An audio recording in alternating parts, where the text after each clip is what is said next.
Ассалаумағалейкум қазақ елі. Міне көрсеткім келеді, осындай приложение бар, Егов Мобайл. Соның ішіне кіреміз, осы ішінде міне мен қазақ тіліне қойдым қазір.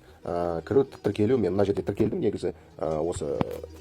Осылай бойынша былай кірем. Енді қараңыздар, осындай не бар, цифрлық құжаттарды көруге болады. Бірақ бізге арыз жазу керек. Иә, анау 21-ші, вообще любой заңда қандай қателіктер болса, соған кімге арыз жазуға болады.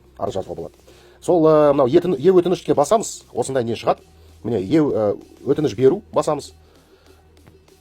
Міне өтініш беру деген бастым, міне арыз деген сөз таңдау қай неге болады. Міне арыз бассаңыздар, арыз қосу хабар деген арызды таңдаймыз. Сосын қандай не керек, мысалы Павлодар ішкі істер министрлігі, осы нені мысалы таңдаймыз, басасыңдар. Осы сипаттаманың ішіне қандай не болып жатыр жазасыңдар. Сосын астында көресіздер да, скриншот саласыздар. Короче, осының бәрін істейсіз да.